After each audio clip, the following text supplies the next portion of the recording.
Reggie Miller, the NBA on TNT Hall of Famer, and no game this week, Reg. You got the week off? I'm loving it. See, this is why I love your show, Theodore. It is so educational. I had no idea, as long as I've known Denzel Washington, that he played 2 years of basketball at Fordham. I had no idea. And I thought I knew him pretty well. I had no idea that he was a basketball player. But you were in the movie He Got Game. You saw him at least there. Did you talk hoops?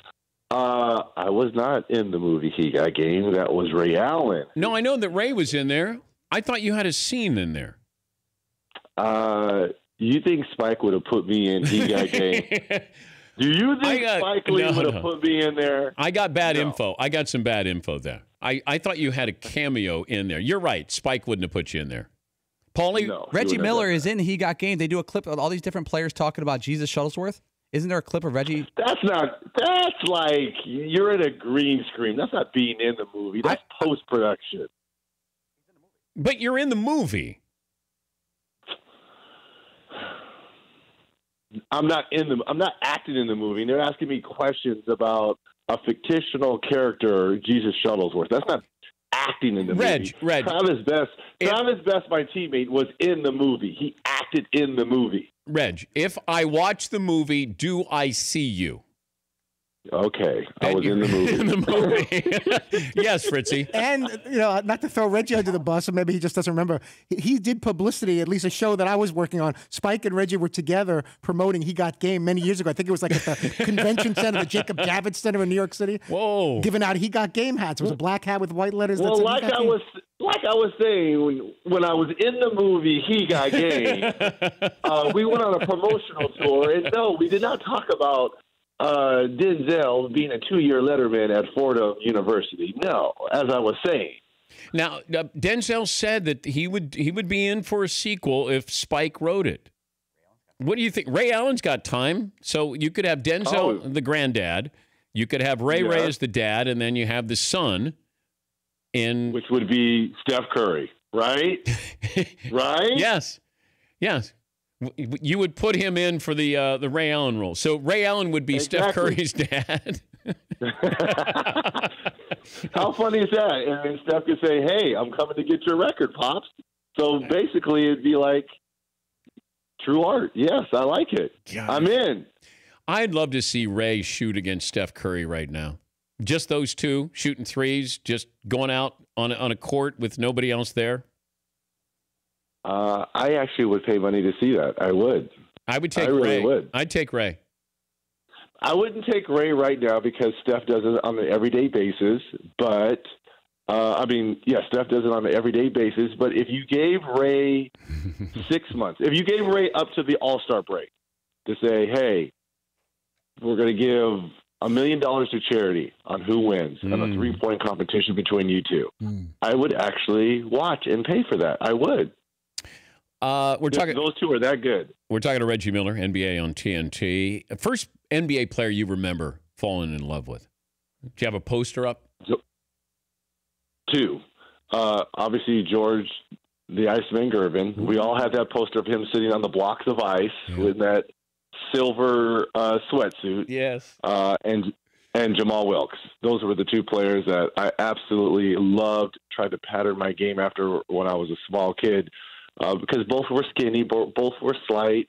George Gervin because of the finger rolls, and growing up in L.A., in Riverside and watching the Lakers, Jamal Wilkes and that funky shot and how he used to get it off with defenders all over him, and him playing obviously at UCLA. Those were the two players that I was like, I've got to make it because I want to be just like them.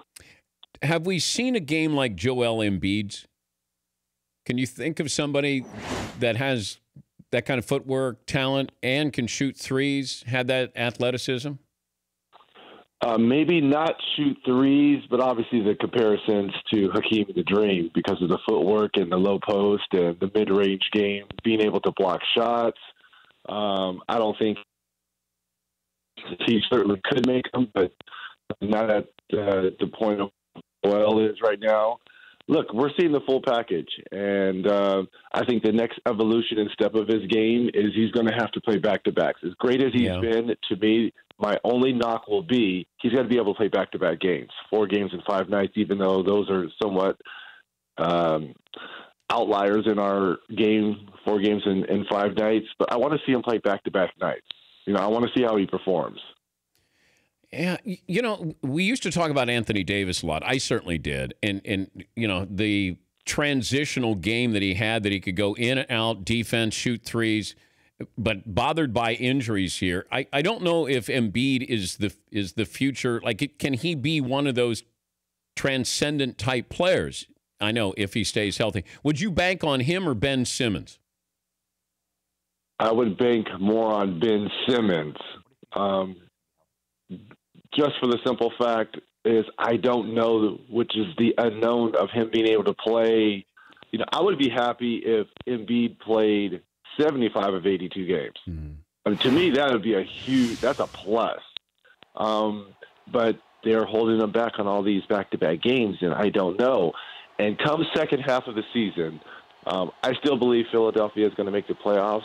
But if there's a difference between the 4th and 5th seed or the 5th and 6th seed, you're going to look back at those games that he didn't play on those second nights of back-to-backs and wonder, if we need a game that's going to help in our seeding that we could potentially have, home court advantage, you're going to look back on that.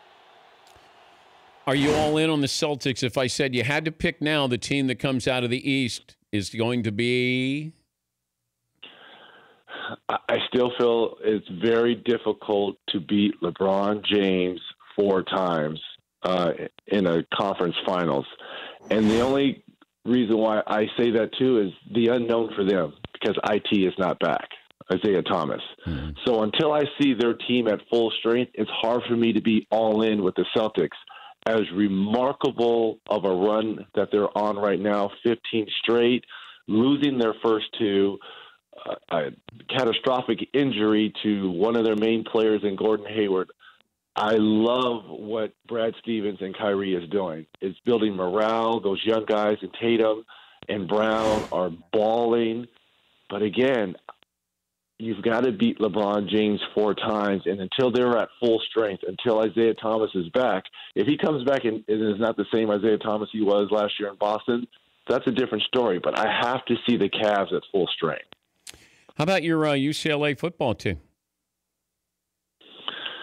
It was only a moment of time. First, let me just start saying we're a basketball school. So I'm kind of scared. I'm kind of scared to say that now that we're a basketball school after everything that went down in China. Oh my gosh! But yeah, I know. Yeah, it's expected. Now I want to see who they're going to bring in, because if you can recruit LA, which USC has done for the last 25, 30 years, if you can recruit LA and get some of these players to come to UCLA, then we can go head-to-head with SC. See, to me in football, it's all about beating SC, and they've held the rights for so many years. So I hope they bring in someone who can recruit LA and hopefully bring back the football team to prominence. What would you do with those kids who were shoplifting in China as a punishment? If you ran the program. What I do or what will happen? What would you do? I would suspend them for the year, and I would let potential recruits, their families, and my fan base that this does not go on at UCLA. And I would not make it a redshirt year. And they will learn from this. I am all about giving young players, especially 18, 19-year-old, second chances, which these players deserve.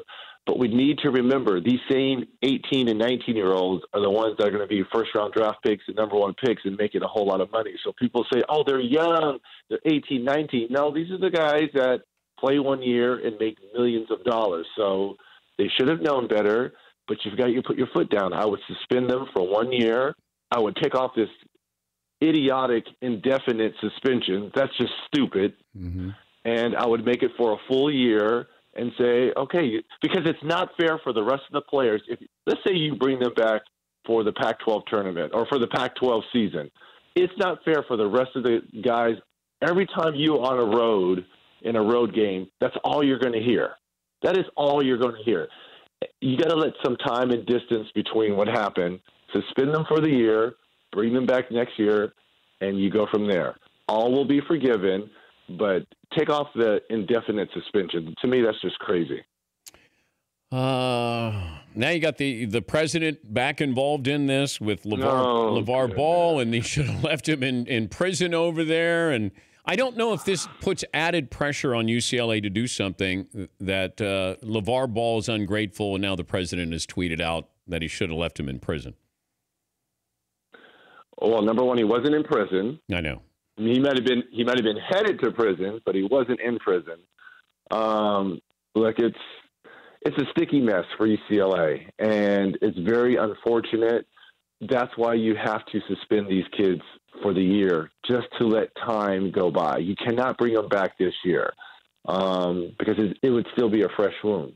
And whatever judgment you give, there's people that are probably listening to this and say, no, that's too harsh, Reg. Bring them back. They're only kids. And there's other people who be like, take their scholarship away. Yeah. They'll kick them out. I don't believe in that as well. I believe everyone deserves a second chance. We all are human, and we've all made mistakes. They got literally caught with their hand in the cookie jar. Now you just pay the consequences, and you move on, and you learn from it. That's what life is about. Dan, you and I have always made mistakes throughout our young careers, our professional careers. You probably said things on the air you wish you didn't say. I wish I probably said things on air I didn't wish I said. Things happen. There's consequences. We get punished for them, and we move on.